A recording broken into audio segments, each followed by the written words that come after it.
बिस्मिल्लाहिर्रहमानिर्रहीम। इय्याका नअबुदु व इय्याका नस्तईन। मैं एहसान नाज, आपका होस्ट, आपका दोस्त, स्पेशल टीवी के स्पेशल प्रोग्राम में सियासत बखैर में आपको खुशामदीद कहता हूँ।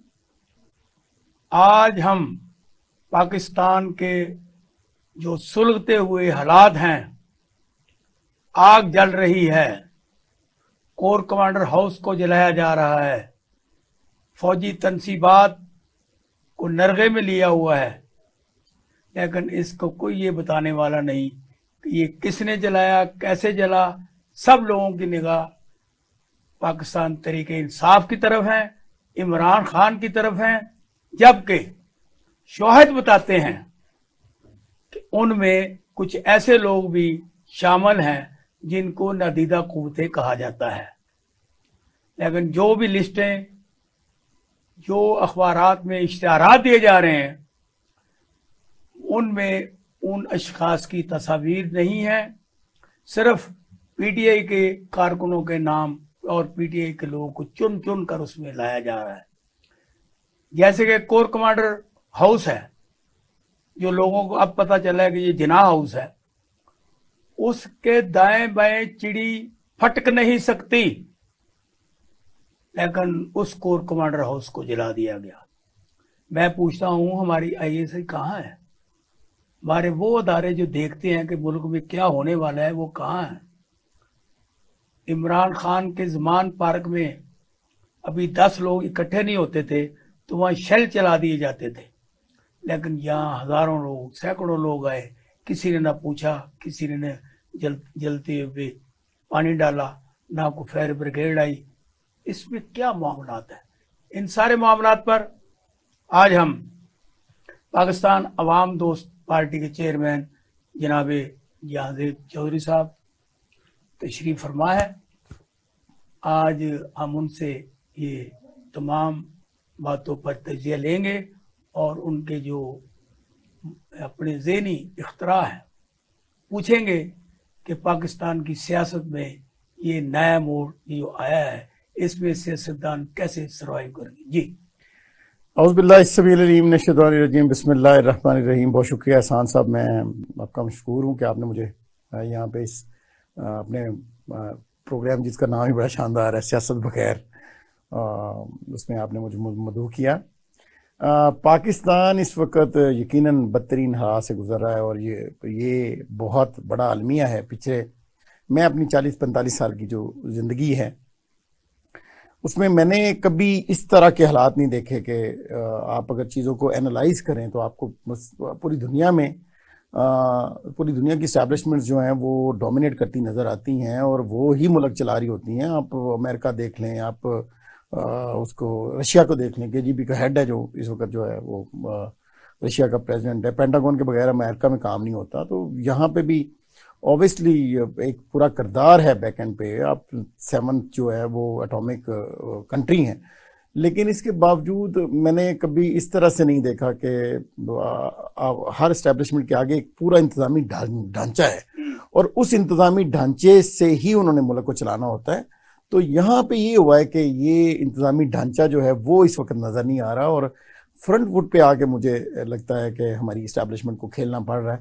और इसकी मैं समझता हूँ कि जहाँ कुछ इदारे जिम्मेदार हैं, वहाँ पे आपकी पॉलिटिकल जो पूरी रजीम है वो भी इसकी जिम्मेदार है कि उनमें इतने वाइज लोग नहीं हैं कि वो ऑर्गेनाइज जो है वो पार्लिमान को खड़ा कर सकते या ऑर्गेनाइज जो पॉलिटिकल कल्चर है उसको जो है वो इस्टेब्लिश कर सकते। अगर वो उन्होंने इस्टेब्लिश किया होता तो आज जो है वो इस तरह से मुख्तलिफ जो साइडों के जो पावर पिलर्स हैं उनको इंटरवीन ना करना पड़ता। मुझे ये बताएं, इस वक्त जो कौमी असम्बली अपना किरदार अदा कर रही है, वजीर आजम अपना किरदार अदा कर रहे हैं, इमरान खान जो अपना किरदार कर रहे हैं, बाकी जो 12 सितारे हैं जो कभी चमकते हैं कभी बुझते हैं, और उन्होंने सब ने अपनी वजारतें ली हुई हैं, लेकिन उनका नारा था कि हम महंगाई को कम करेंगे। ना वो महंगाई कम कर सके, ना लॉ एंड ऑर्डर की सिचुएशन को बेहतर कर सके, ना लोगों को वो रोजगार दे सके, जबकि इस हुकूमत के 1 साल में 9-9.5 लाख लोग जो है ना वो बैरून मुल्क चले गए, जिनकी पाकिस्तान को बहुत ज्यादा जरूरत थी। उनमें डॉक्टर है, उनमें इंजीनियर, टेक्निकल लोग हैं। तो आप इसका जिम्मेदार किसको ठहराते हैं? क्योंकि हर बार ये इमरान खान को डालते हैं। नहीं, देखें, इमरान खान जो है वो सिस्टम का एक पार्ट है। सिस्टम के बाकी भी इस वक्त जो है वो बहुत सारे लोग सिस्टम का पार्ट हैं और वो भी इस सिस्टम का निज़ाम का हिस्सा है। अब निज़ाम के जो बाकी स्टेक होल्डर्स हैं वो अगर इस सारे मामले में अपने आप को बिल्कुल अलहदा कर ले तो ये मुमकिन नहीं है, कर नहीं सकते हैं। बेसिकली हमें पूरा पाकिस्तान ये जानना चाहता है कि ये सारा जो स्ट्रक्चर है ये हुआ कैसे। देखें, आलमी जो आपकी निजी सियासत है ये आप इंटरनेशनल जो पॉलिटिक्स है उसके साथ भी जुड़ी हुई है।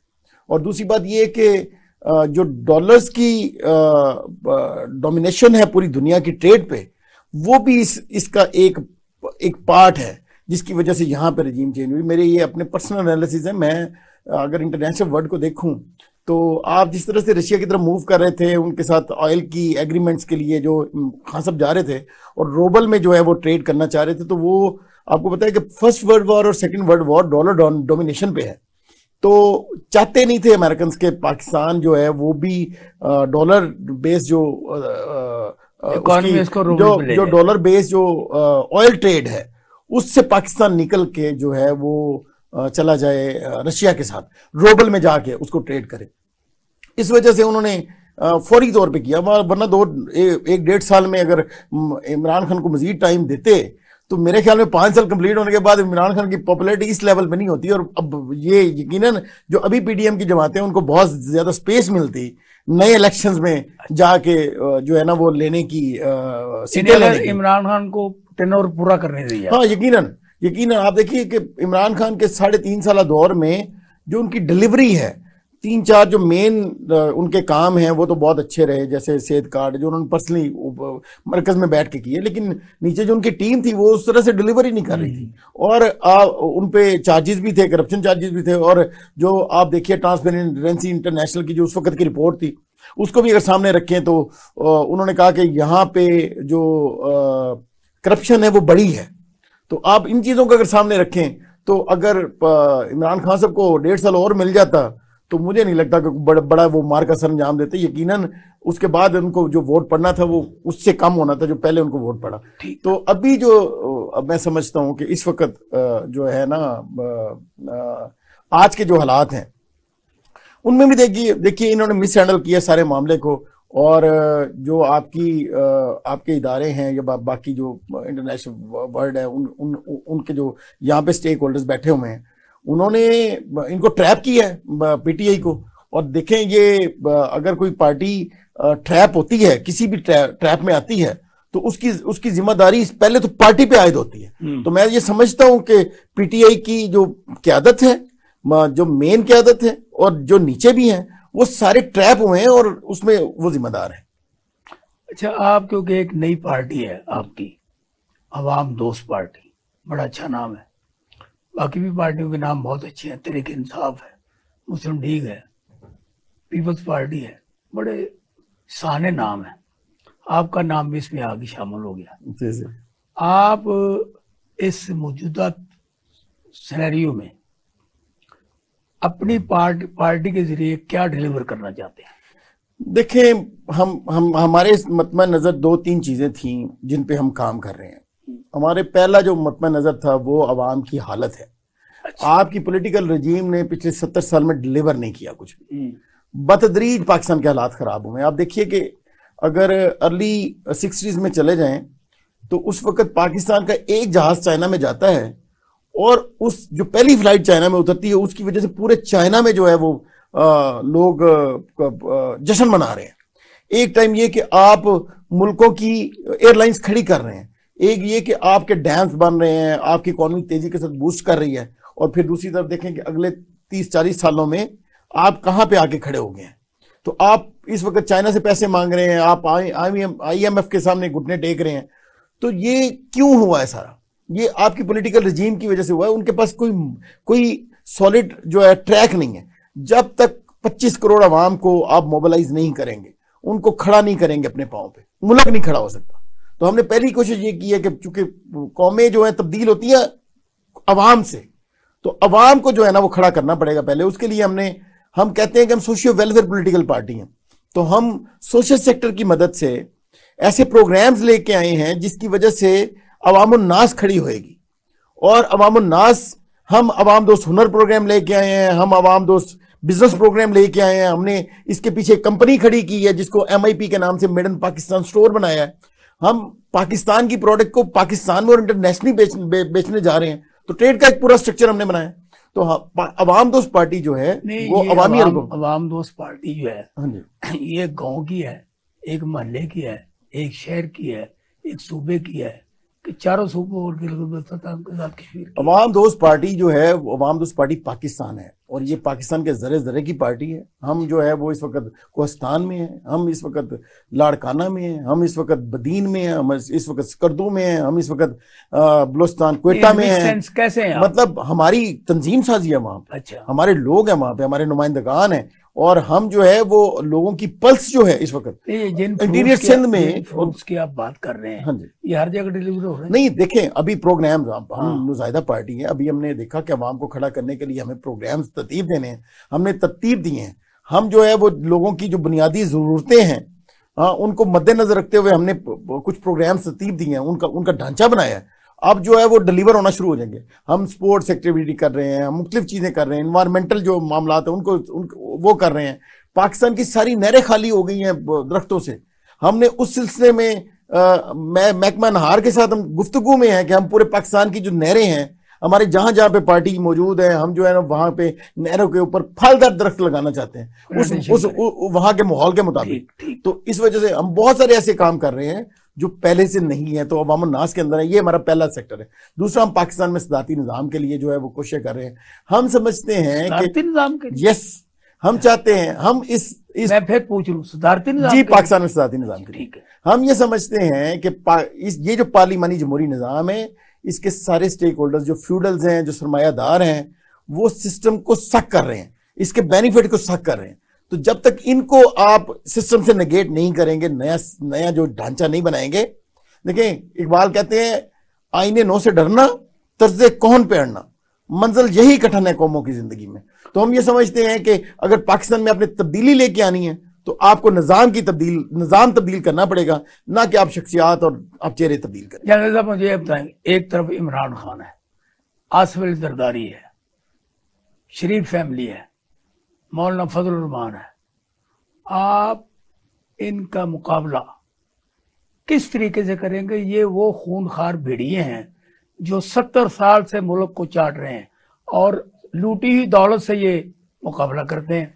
बिल्कुल ऐसे है। देखिए जी, हम ये जानते हैं कि इस निज़ाम में चाहे कोई अच्छा हो या बुरा हो, हम नहीं जानते कि कौन क्या है क्या नहीं है। हमारा ये मतवा नज़र भी नहीं है। हमारा मतवा नज़र पाकिस्तान में सेहतमंद पॉलिटिकल तब्दीली है, ठीक है, पॉलिटिकल चेंज है।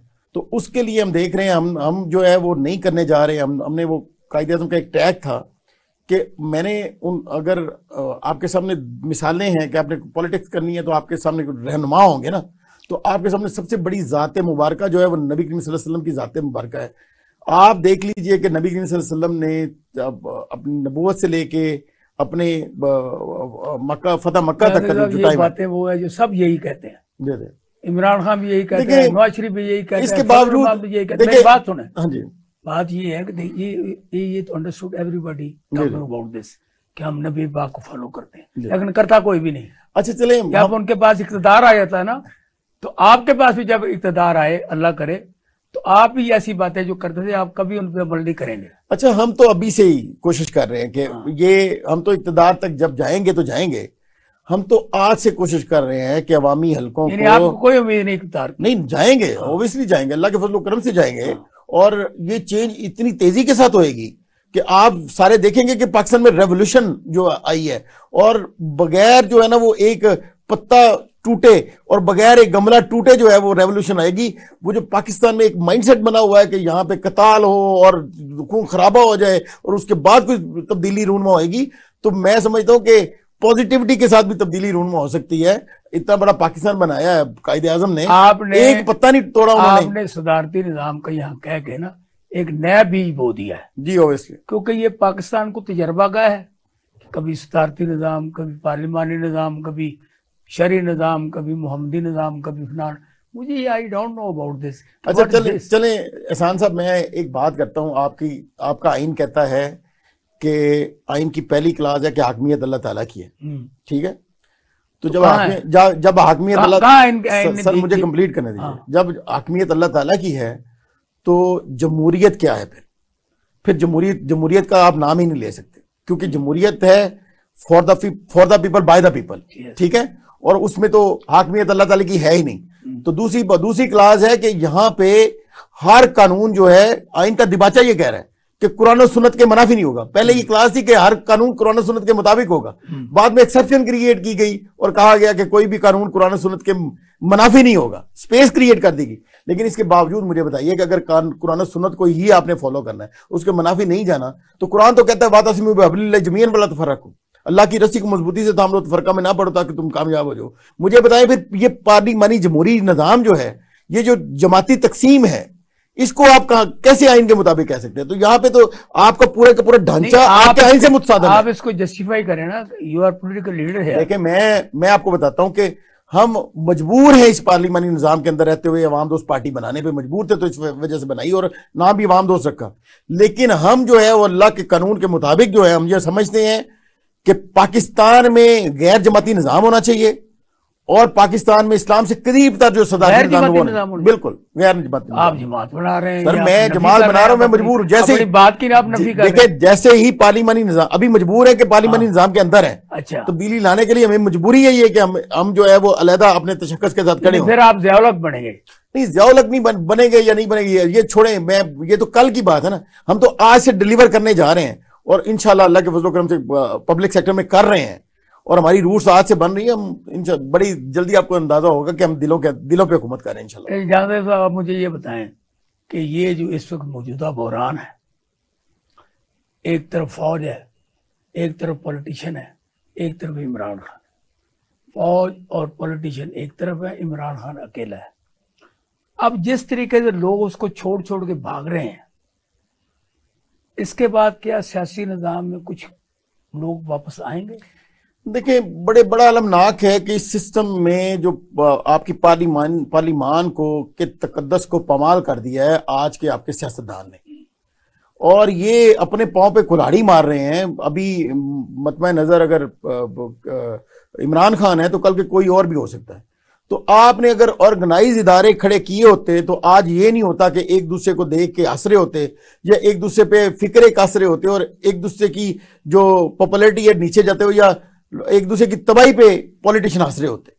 अगर ये मजबूत इदारे खड़े करते तो यकीनन मजबूत इदारे से मुराद ये कि पार्लिमान को स्ट्रेंथन करते।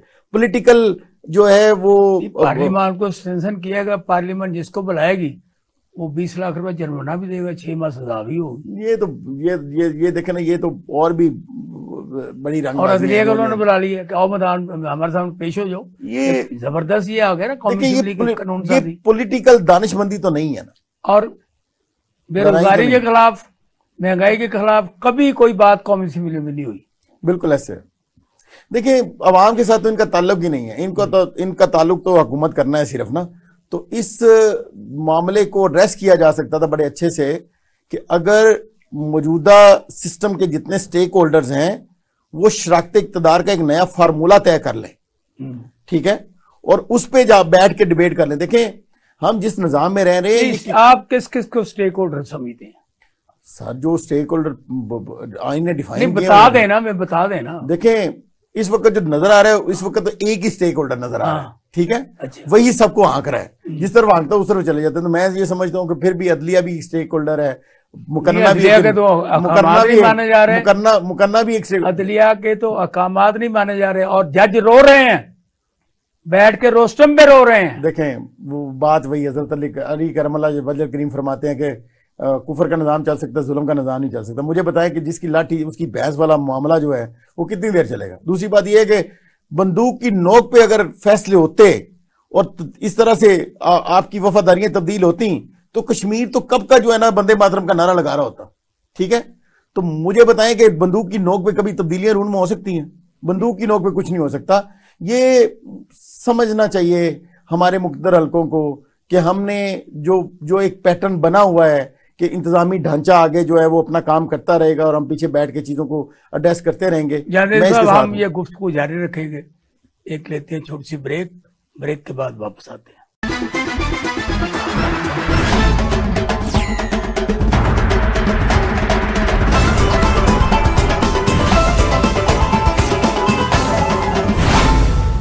Welcome back. जी चौधरी साहब, आपसे बड़ी गर्मा गर्म गुफ्तगू हो रही थी, लेकिन ये ब्रेक भी जरूरी है। ब्रेक होगी, इश्तिहार चलेंगे तो हमारे अमले को तनख्वाहें भी मिलेंगी और सबके मुंह पर हंसी भी होगी। तो आप ये बताएं, आप माशाल्लाह अपना कारोबार भी करते हैं और आप जिस कारोबार में शामिल हैं, पाकिस्तान में कोई शख्स ऐसा नहीं जो रियल एस्टेट का काम ना करता हो। सब किसी न किसी तरीके से, जर्नैलों से लेके तमाम लोग किसी न किसी तरीके शामिल है। कोई बेच रहा है, कोई ले रहा है, कोई दे रहा है। तो मुझे आप ये बताएं, ये जो कारोबार है और ख़ास तौर पर ये जो फौजियों के हाथों में चला गया, इसके क्या असरात मुरतब हो रहे हैं? आपके कारोबार पे क्या फ़र्क है? देखिए, पहली बात तो ये है कि मैं डीएचए जितने भी हैं, मैं चूंकि डीएचए में पिछले 22 साल से काम कर रहा हूँ, लोगों की राय जो भी होगी, पॉलिटिकल जो ओपिनियंस लेने के लिए या पॉलिटिकल नंबरिंग के लिए लोग बात करते होंगे, लेकिन मैं जो बात करने जा रहा हूँ, हो सकता है आप इससे इख्तिलाफ करें, लेकिन ये बहुत अच्छा डीएचए बनाने का जो है ना कॉन्सेप्ट है, ये बहुत अच्छा था। इससे बेशुमार लोगों को रोजगार मिला है, इसमें फर्स्ट क्लास कम्युनिटी स्टैब्लिश हुई है। अच्छा, और एक मिनट, इंफ्रास्ट्रक्चर में बहुत काम हुआ है। पाकिस्तान में सालाना 10 लाख घरों की जरूरत होती है, 2.5 लाख घर जो हैं वो बनते हैं, बाकी जो है ना वो 7 लाख घर नहीं बनते हर साल, और ये ऐड ऑन हो रहे हैं। तो मैं समझता हूँ कि डीएचए जैसे इदारे जिन्होंने 2 काम किए, एक तो ये कि इंफ्रास्ट्रक्चर बेहतरीन बनाया और लोगों को रिहाइश के लिए जगह जो है वो एक तो आर्मी को मिली। मैं आपको एक बात और कर दूं कि ये पैसे जो डीएचएस बनाने के लिए इस्तेमाल होते हैं, ये खुदकार तरीके से पैदा होते हैं। इनको ना तो आप ये बजट से लिए जाते हैं या ना आवाम के टैक्सेस से ये पैसे लिए जाते हैं। ये डीएचएस जमीनें एक्वायर करता है, उनके बदले फाइलें दे देता है, खुद वहां पे इंफ्रास्ट्रक्चर बनाता है, वहां पे उनको डेवलप करता है। या फौज का ताल्लुक इंतजामी है, उसका कोई ताल्लुक नहीं है उसके बजट बनाने में, मतलब फौज से बजट लेने में का कोई ताल्लुक नहीं है। ये ऑटोमेटिकल का एक स्ट्रक्चर है और इसमें ये खड़ा करना ही बहुत बड़ा काम है। और मैं समझता हूं कि इसमें एप्रिसिएशन है बहुत बड़ी उन रिटायर्ड ऑफिसर्स के लिए जिन्होंने डीएचएस बनाए हैं, और ये बहुत बड़ा इंफ्रास्ट्रक्चर, और बहुत लाखों लोगों ने यहाँ से, करोड़ों लोग जो हैं वहां से जो है वो उनके चूल्हे जलते हैं, और लाखों लोग वहां पे रिहाइश पजीर हैं और पूरे पाकिस्तान में है। तो इस तरह की कम्युनिटीज का बिल्डअप होना जो ऑटोमेटिकल बन रहे हैं, और इस तरह से जो है जो पाकिस्तान की जरूरत है रियल एस्टेट सेक्टर में, तो उस तरफ जो काम करना है डीएचए का, ये नेगेटिव नहीं है, ये बहुत पॉजिटिव है। अच्छा, ये जैसे कि यानी डीएचए के अलावा भी मुख्तलिफ सोसाइटियाँ हैं, और मुख्तलिफ सोसाइटियों में बड़े फ्रॉड, बड़ा जुल्म, बड़ी ज्यादती जो कि डे टू डे हम सुनते हैं, क्योंकि आप एक एसोसिएशन के चेयरमैन भी हैं। इसलिए आप हमें ये बताएं कि ये जो सारा सिलसिला है और लोगों की वो कमाई जो उन्होंने पूरी जिंदगी की जमा की होती है, वो एक ही झटके में प्रॉपर्टी डीलर उड़ा के रख देते हैं और फिर उनका कोई पूछने वाला नहीं। देखिए, मैं उसमें आपको अर्ज करूं, मैं इसी वजह से कह रहा था कि एक है इंफ्रास्ट्रक्चर डेवलपमेंट, ठीक, दूसरा है पाकिस्तान में ओनरशिप लॉ नहीं है। पाकिस्तान में ओनरशिप लॉ ना होने की वजह से लोगों की जमीनों पे लोग कब्जे करते हैं, और फिर ओनरशिप लॉ मजबूत ना होने की वजह से, लोग फाइलें बेचते हैं, नई सोसाइटीज बनाते हैं, 1 कनाल जमीन लेते हैं और उस पर जो है ना वो 100 कनाल बेच देते हैं। तो वो 100 कनाल जो है ना उनसे बाद में पूरी नहीं होती, पैसे लेके डकार जाते हैं, लेके अपने घर बना लेते हैं, गाड़ियां ले लेते हैं या याशी में डाल देते हैं पैसा। तो आप देखिए कि सिर्फ लाहौर के अंदर 1200 के करीब, 1190 के करीब सोसाइटीज जो है वो नॉन अनरजिस्टर्ड है, एलडी अप्रूव नहीं है, 1190 सोसाइटीज, और जो अप्रूव हैं उनके स्कैम्स अलहदा से हैं, वो अरबों में है, अरबों खरबों में है। मतलब आप देखिए कि एक जगह पे सिर्फ 15 मुरब्बे जमीन जो है, 15 मुरब्बे मतलब 25 एकड़ को आप 15 के साथ जरब दे, 15 मुरब्बे जमीन पे 5.5 अरब रुपया लोगों ने इकट्ठा किया। 5.5 अरब रुपया किस तरह कर लेते हैं? फाइलों से सिर्फ इकट्ठा किया। तो लोग सारे अंधे हैं, अंधे हैं, लोगों को पता नहीं है। लोग जो है बेचारे अपनी आपके तनिष्क में ये फाइल बिकनी चाहिए, ये नहीं बिकनी चाहिए बिल्कुल। अगर पाकिस्तान में ओनरशिप लॉ मजबूत होता और इदारे मजबूत होते, और या फिर अदारों के पास स्ट्रक्चर है, ढांचा है, उसके ऊपर इंप्लीमेंटेशन ही अच्छे तरीके से होती, तो एक सोसाइटी भी काम नहीं कर रही होती। मैं आपको बताऊं, मेरे पास मैं ऑल पाकिस्तान रियल्टर एसोसिएशन को चेयर भी करता हूं, तो मेरे पास सजेशन है, मेरे पास ये सजेशन है तमाम हल्कों के लिए कि पाकिस्तान में फौरी तौर पे प्लॉट की खरीदो फरोख्त बंद कर दें। पाकिस्तान में जितनी भी ट्रेड होगी वो या तो ज़राई ज़मीनें ट्रेड होंगी और वो उनको कोई चेंज नहीं कर सकेगा उनकी हालत, या फिर ये कि घरों में जो या घर बिके, मतलब कंस्ट्रक्टेड प्रॉपर्टी बिके, प्लॉट बेचना बिल्कुल बंद हो जाए। जब कंस्ट्रक्टेड प्रॉपर्टी बिकेगी तो लोग पहले देखेंगे कि यहां पे बुनियाद पड़ी है तो यहां पे मैंने पैसे लगाने। नहीं तो फिर ये जो कारोबार है ये तो रुक जाएगा। नहीं क्यों, देखें कारोबार तो पहले ही टैक्सेस की वजह से रुका हुआ है। अच्छा, काम कैसे रुक सकता है? लोगों की नीड है, लोग पैसे बचा के रखते हैं, 4 प्लॉट ले लेते हैं, एक घर नहीं बनाते।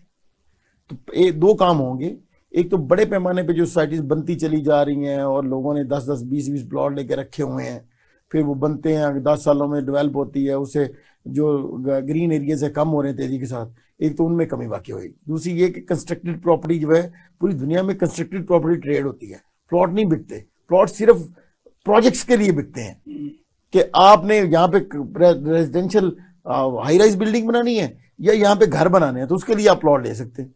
आपने फौरी तौर पे वहां पे घर फिर तामीर करना है।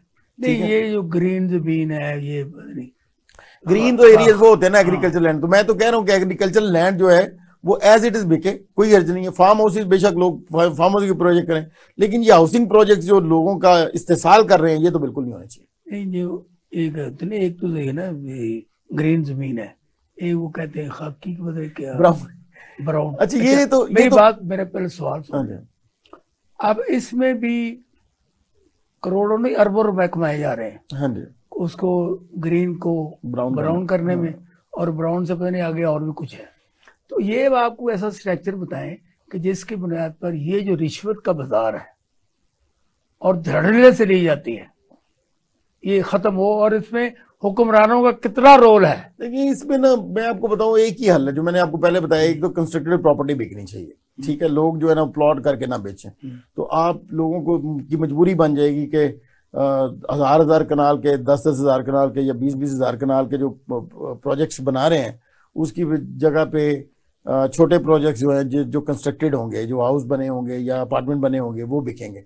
दूसरी बात ये है कि रीसेल कहते हैं, अब रीसेल, हाँ नहीं, रीसेल भी होगी तो घरों की रीसेल होगी, सिर्फ कंस्ट्रक्टेड प्रॉपर्टी बिकनी चाहिए। मैं कहता हूँ कि रॉ जो प्लॉट्स हैं वो नहीं बिकने चाहिए। नहीं, अभी आपने कहा ना कि पाकिस्तान में हर साल 10 लाख लोग घरों की जरूरत होती है, लेकिन 2.5 लाख बनते हैं, तो इस तरह तो और नहीं कम हो जाएंगे। नहीं देखें, जब लोग नीड कैसे पूरी देखें, अभी तो जितना पैसा डंप हो रहा है ना प्लॉट्स में, वो डंप होना बंद हो जाएगा ना, वो सारा कंस्ट्रक्टेड प्रॉपर्टी में चला जाएगा। तो जितने प्लॉट बनते हैं, अब जाहिर है हाउसिंग सेक्टर ने आगे कंटिन्यू तो करना है, तो वो फिर कंस्ट्रक्टेड जो है ना डेवलप और कंस्ट्रक्टेड जो हाउसेज हैं वो बनाने शुरू कर देंगे, और वो बनाएंगे तो अल्टीमेटली घरों की जरूरत पूरी होगी। अच्छा, अब जैसे कि आपने फाइल की बात की, हाँ जी, ये फाइल पर कोई टैक्स भी है? गवर्नमेंट कोई टैक्स नहीं है, इनका ढांचा ही कोई नहीं है। आप देखें ना, एक बंदे ने कितनी फाइलें बेच दी है। मैंने ली है 100 कनाल जगह ली है, मैंने 4000 फाइलें मार्केट में बेच दी हैं। तो उसका कौन हिसाब किताब रखेगा? क्योंकि मैंने तो आगे 10,000 बंदा डीलर रखा हुआ है, तो 2000 या 1000 डीलर रखा हुआ है, या 100 ही डीलर रखा हुआ है। वो 100 जो है, कोई 10 मेरी फाइलें बेच रहा है, कोई 20 बेच रहा है, तो वो तो सारे सादे कागज ही है ना, उनकी कोई हैसियत होती है। दूसरा माशाल्लाह आप भी मुख्तलिफ मामला इनको चेयर करते हैं डीलर एसोसिएशन को, इस तरह और पाकिस्तान और भी हजारों हैं। हाँ जी, ये अभी अंदर से भी कोई हुकूमत के या ऐसे लोगों से मिले होते हैं जो कि अवाम की बजाय दूसरे लोगों को फायदा पहुंचाते हैं। बुनियादी ढांचा ना कोई भी पाकिस्तान का ठीक नहीं है। I am really sorry to say. मैंने कुछ सजेशंस जो हैं वो प्लानिंग एंड डेवलपमेंट में भेजी और फिर यहाँ पे एलडी को भी हम सिफारिशात भेजते रहते हैं, लेकिन वो उठाते हैं, रद्दी की टोकरी में फेंक देते हैं। वो इस पे बिल्कुल काम नहीं करते। वो कहते हैं जो चल रहा है ना वही ठीक है, जाहिर है लोगों के सेट हैं, उनके बेनिफिट लगे हुए हैं। तो ये तो जो यहाँ पे देखें, बुनियादी ढांचा अगर तब्दील होएगा ना, निज़ाम बदलेगा, नए नए निज़ाम में नए लोग आएंगे तो वो नई चीजें आपकी पार्टी अगर बरसे इक़्तिदार आती है, हाँ जी, तो आप क्या बदलेंगे? हम मैनिफेस्टो हमने रखा हुआ कि पाकिस्तान में ओनरशिप, मैनिफेस्टो सबका है और एक जैसा है, आपका भी वैसा ही होगा, ये मैं दावे से कहता हूँ। ठीक है, देखिए बुनियादी तौर पे हम अभी से ऐसे एक्सपर्ट्स जो है वो अपने अपने डिपार्टमेंट के एक्सपर्ट्स जो है वो उनको स्टैब्लिश कर रहे हैं। हम उनको मोबिलाइज कर रहे हैं कि अगर किसी ने नहरी निज़ाम में जाना है तो वो आज से ही नहरी निज़ाम पे काम करना शुरू करते हैं। हम इदारों के साथ मिलकर काम करें। किसी ने सोशल सेक्टर में अगर कल को पॉलिटिक्स करनी है तो वो आज ही 2, 4, 10 बंदे जो हैं पॉलिटिकल वो माशरती ढांचे में सोशल सेक्टर में काम करना शुरू कर दें। फाइनेंशियल साइड पे अगर किसी ने कल को वजारत लेनी है तो आज ही 2, 4, 10 बंदे आपके पास आज ही फाइनेंशियल सेक्टर में काम करना शुरू कर दें और अवाम को आज से समरात दें। जब लोग देखेंगे कि किसी बंदे ने काम किया है इकोनॉमिक सेक्टर में और उसकी वजह से अवाम नास को कोई नए फाइनेंशियल मॉडल्स भी नहीं, जिनकी वजह से उनको बेनिफिट हो रहा है, तो वो उस पर ज्यादा ट्रस्ट करेंगे। तो ये सोशल सेक्टर में लोगों के साथ मिलकर काम करने का पॉलिटिकल पार्टीज बहुत कर सकती हैं। मतलब हम अब लोगों को ऑफर करें कि हमारे मेंबर्स को हम जो है वो हेल्थ केयर देंगे, फ्री हेल्थ केयर देंगे किसी हद तक, और किसी हद तक बड़ी सब्सिडाइज रेट पे देंगे। इसी तरह हम उनको माशरती तहफ़्फ़ुज़ देंगे। इस तरह हम सोच रहे हैं लीगल जो है ना वो उनको प्रोटेक्शन देना शुरू कर दें कि कुछ हमारे लॉयर्स की टीम जो है वो हमारे मेंबर्स को एड्रेस करना शुरू कर दें, उनके जो लीगल मैटर्स हैं। तो ये ढांचा बेसिकली जो है ना वो बताता है कि पॉलिटिकल पार्टी जो है वो कहाँ स्टैंड कर रही है। तो हम वो उन एरियाज में काम कर रहे हैं जो कल को जब पब्लिक सेक्टर में आज ही डिलीवरी हो रही होगी बगैर इक़्तिदार के, तो अल्टीमेटली लोग कहेंगे कि ये कल मुझे आप ये बताएं, ये पाकिस्तान पीपल्स पार्टी है, ये कई दफा हुक्मरान रही, हाँ, मुस्लिम लीग नून रही, मुस्लिम लीग काफ रही, और बाकी ये सारी जमातें उनके साथ मिलकर रही, और अब ये 3.5 साल इमरान खान रहा है। प्रॉपर्टी बेचने के मामलात में किस हुकूमत की पॉलिसी बेहतर थी? किसने इसको डंप किया? किसने इसका एक जनाजा निकाला? किसने इसको ऊपर लेके गए? देखिए, मेरे तो पीछे 22 साल के इसके 22 साल की बात करें ना, 23 साल की ना करें आप। नहीं, 22 साल, हाँ। मेरे 22 साल में जो मेरा रियल एस्टेट सेक्टर का एक्सपीरियंस है उसमें 2 अदवार हैं जो बड़े कामयाब रियल एस्टेट के लिए बड़े शानदार थे। पहला दौर जो है वो मुशर्रफ का था, जब 9/11 हुआ तो वो ओवरसीज पाकिस्तानी पैसा लेके आए पाकिस्तान में। उनके पास कुछ जगह नहीं थी, वो प्रोडक्शन में नहीं डाल सकते थे, उनको एक्सपीरियंस नहीं था, उन्होंने सारा पैसा डाला रियल एस्टेट सेक्टर में। ये सेक्टर जो है ना वो ऊपर जाना शुरू हुआ। लेकिन 1-1.5 साल में जब लोग वो यहाँ पे आ गए और ये प्राइसेस एक हाईएस्ट बलून पे चली गई तो वो बलून फटा और फिर बहुत सारे लोगों को नुकसान हुआ। बड़ी मछलियां पैसा निकाल के साइड पे हो गई। लेकिन जो सबसे सॉलिड काम किया वो इमरान खान की गवर्नमेंट ने किया। अच्छा, उन्होंने कंस्ट्रक्शन सेक्टर को जिस तरह मैंने अभी अर्ज किया कि कंस्ट्रक्शन सेक्टर को अगर आप मोबिलाइज करें तो आपका रियल एस्टेट सेक्टर भी ऊपर जाएगा, पैसे भी बहुत आएंगे, गवर्नमेंट को भी बहुत पैसे आएंगे और आपकी इंडस्ट्री चल पड़ेगी। ठीक है, 10 लाख घरों की सालाना जरूरत। इमरान खान क्या किया? इमरान खान ने ये किया कि उसने कंस्ट्रक्शन सेक्टर को मराहत देनी शुरू कर दी। उसने बहुत मराहत दी, उनको इम्पोर्ट्स में बहुत मराहत दी, और उसके अलावा उनको अपने हाउसिंग प्रोजेक्ट जो आप देखिए सिर्फ लाहौर के अंदर ही 250 के करीब हाई राइज प्रोजेक्ट जो है उसके दौर में अप्रूव हुए। अनलकीली गवर्नमेंट चली गई 3 साल के बाद, तो उस वो जो 250 प्रोजेक्ट जो अप्रूव हुआ एलडीए से, अगर यहाँ पे अगर वो खड़ा ही हो जाता नहीं तो वो अप्रूव होने के बाद खत्म हो गया सर। उसके बाद तो इन्होंने रियल एस्टेट सेक्टर में सैंक्शन लगा दिए। अच्छा। टैक्सेस हाई कर दिए उसने। टैक्सेस 11% से 9% थे या 11% थे, उससे लेके 2% पे ले आया टैक्सेस ना, इसकी वजह से बूम आया। एक ये वजह थी। दूसरी, उसने कंस्ट्रक्शन सेक्टर को मराहत दी, उनको जो है ना वो उनको टैक्स फ्री किया और लोगों को इनकरेज किया कि वो पाकिस्तान में कंस्ट्रक्शन सेक्टर जो है वो उसको मोबाइल, वो भी उन्होंने पहले 2 साल नहीं किया। ये सनद का दर्जा दिया, हाँ, इंडस्ट्री दिया तो नहीं। अच्छा, बात ही की, काम शुरू हो। अच्छा, ठीक, दिया कोई नहीं, बात ही की वैसे। लेकिन ये है कि उन्होंने कंस्ट्रक्शन सेक्टर बहरहाल, और पहले 2 साल उन्होंने नहीं किया। अपनी 3.5 साल में से 2 साल अगर वो शुरू से इसका करते ना तो ये बहुत ऊपर चल पहले तो उन्होंने गलत दबाया पहले, हाँ पहले नहीं किया। पहले 2 साल ऐसे ही गुजर गए, अगले 1.5 साल में उन्होंने थोड़ा सा उसको खड़ा किया, और उसमें फिर जो है ना आपने देखा रियल एस्टेट सेक्टर में बहुत काम हुआ, और इतने लोगों के पास मतलब लोग फाल हुए, और जो नौकरियां हैं वो बहुत निकली इसमें, जो है वो रियल एस्टेट सेक्टर से। और पैसा, जो आपका पैसा आता है ना बैंकिंग सेक्टर डंप हो जाता है। आपने सिर्फ लाहौर की बात की है। हाँ जी, लेकिन पूरे पाकिस्तान में हुआ, पूरे पाकिस्तान में काम हुआ। ये जो प्रॉपर्टी का काम था ये अरूज पे था, और 150 के 250 यहाँ पायरेट बढ़ना शुरू हुई थी यहाँ पे लाहौर में, इस्लामाबाद में लहदा। ओवरऑल पाकिस्तान में तो ओवरऑल पाकिस्तान में 1000 में होंगी। अच्छा तो अच्छा, इससे कम से कम एक रेंज पे आपकी तरह इसमें कितने लोग काम करते हैं? बेशुमार, सैकड़ों में काम करते हैं, हंड्रेड्स में लोग होते हैं। अच्छा, इस तरीके से लाखों लोगों को रोजगार, लाखों लोगों नहीं दिया उन्होंने, वो बात उसने की ना 50 लाख नौकरियां मैं दूंगा, तो रियल एस्टेट सेक्टर में इतने लोग जो है वो डंप हुए कि यकीन करेंगे लाखों लोगों को, 50 लाख नहीं होंगे तो 5-10 लाख लोगों को तो नौकरी मिली यहाँ से। अच्छा। और लोगों के पैसे डिस्पर्स हुए, लोगों के घरों तक गए पैसे। देखिए एक प्रोजेक्ट बनता है तो वो पैसे एक सेक्टर में 72 इंडस्ट्रीज हैं जो अटैच है कंस्ट्रक्शन सेक्टर के साथ। अच्छा, अब इन्होंने क्या किया आगे?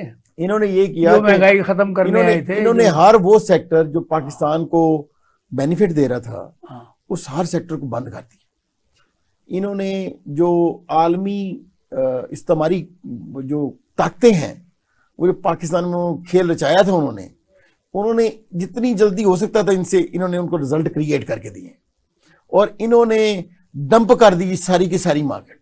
इन्होंने पाकिस्तान की मुआशी जो मुआशियात है ना उसकी ईंट से ईंट बजा। हाँ जी, इन्होंने मुआशियात का बेड़ा करें। आप देखिए 22 अरब डॉलर, तो वो कहते हैं जो इमरान खान के जो लोग हैं वो तो कहते हैं कि 22 अरब डॉलर छोड़ गए, लेकिन 18 अरब डॉलर इन्होंने 6 महीने में खत्म कर दिए। वो कहाँ गए, किधर गए, कोई पता ही नहीं है। गुलशर्रे उड़ाए, बांट लिए, और क्या किया? कहाँ गए? क्योंकि पहले इनका क्या काम है, पहले भी ऐसे करते हैं, बांट गए बस। देखिए जब भी आप, मैं पता समझता हूं कि अगर आपने मुल्क को चलाना है ना तो 80% मुल्क का जो स्ट्रक्चर ऑफ बिजनेस है ना वो पहले से कैलकुलेटेड होना चाहिए, और उसमें अमेंडमेंट ना कर सके ना कोई वजीर आजम, ना कोई वजीर आला, ना कुछ। आपने 5 साल मनसूबा बनाया। आपने जो सबसे अच्छी बात की है, हाँ जी, जो आवाम के लिए पैगाम है आपके इस सारे इंटरव्यू में, वो ये है लॉन्ग टर्म पॉलिसीज हो। हाँ जी, हुकूमत आए जाए जो मर्जी हो, उन पॉलिसीज पर असरअंदाज नहीं होना। बिल्कुल बिल्कुल। तो इसी तरह ये मुल्क आगे चल सकता है। ऐसे ही है जनाब, हम जहांजेब साहब से बड़ी अच्छी बातें कर रहे थे, और जहांजेब साहब ने भी पाकिस्तानियों को बहुत कुछ दिया, जिनको वो अगर अकल से देखें समझे तो उस पर बड़ी एक संजीदगी से मुतानत से उन्होंने मुशावरत किया। आज पाकिस्तान जिस अंदाज में जिस तरफ चल रहा है, तो अल्लाह ताला करे पाकिस्तान की सलामती हो, और अफवाज पाकिस्तान जो कि मुल्क की रखवाली है, हम सब उसका इज्जत और एहतराम करते हैं। लेकिन फौज और ब्यूरोक्रेसी जो फौज की है, उसकी ब्यूरोक्रेसी की वजह से कुछ लोगों को तकलीफ होती है। अल्लाह करे कि हमारे प्रोग्राम के इस तवज्जुह से जो हमने मैसेज दिया है कि आवाम और फौज एक हो, इस्लामिया एक हो, मुकन्ना एक हो, हुक्मरान एक हो, और जो सदारती निज़ाम की बात खुसूसी तौर पर चौधरी साहब ने की है, उसकी तरफ तवज्जो की जाए कि अवाम सदारती निज़ाम की तरफ क्यों जाना चाहते हैं। आज का प्रोग्राम मैं इस चीज़ पे इख्तिताम को पहुँचाता हूँ, मेरी तरफ से और जहांजेब साहब की तरफ से। अल्लाह हाफिज़। अस्सलाम वालेकुम।